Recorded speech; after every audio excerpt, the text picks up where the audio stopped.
So surprisingly, a lot of people that are actually from the Kokomo area do not know this information, which I think more people from around the world should really know, especially when it comes to the topic of Ryan White. Many people in this area and even in general try to justify the excuse of the child abuse and neglect that happened with Ryan White due to various people in this so-called community.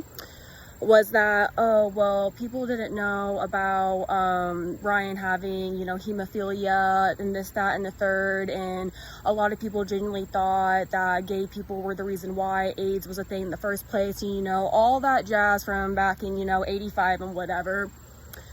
But for anyone that doesn't know, Ryan White himself was actually the poster boy for the Howard County Hemophiliac Society in the 70s when he was only 3 years old. Ryan was born in 1971, so it probably would have been about maybe 74, maybe even 75 at the time when it happened because his birthday was in December. Or I shouldn't say was, it still is, but you guys know what I mean. But yeah, so a lot of people in the community have known because actually with Ryan having hemophilia, that did cause a lot of financial strain in the family as well too, with all of the medical visits that he had to have and all the blood transfusions and stuff. So Howard County and the city of Kokomo actually came together when Ryan White was only 3 years old, and it was like a basketball game, and they actually had a fundraiser to raise money for Ryan and also the Hemophiliac Society. So whenever people want to learn about the story, and if anyone ever tries to use that excuse, I just want to let everyone know that most people in my community, in my city, in Western School Corporation was very much aware of the fact that Ryan was a hemophiliac. He had to get blood transfusions.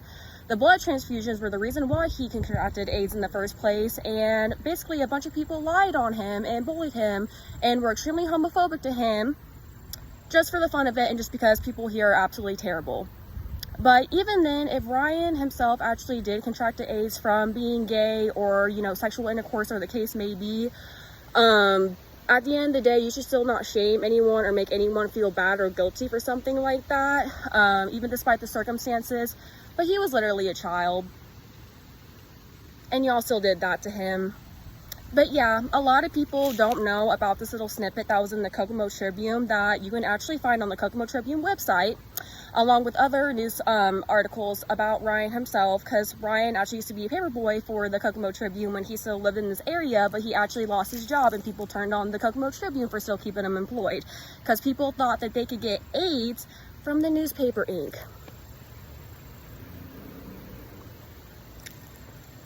And if anything tells you as well too, Kokomo is still a really big city when it comes to wanting to believe everything that they see and hear, wanting to lie on people and spread rumors, and wanting to use the most petty excuses to justify doing something absolutely wrong to someone. So yeah, the more you know with JP from Kokomo 2.0. Have a nice day, everyone.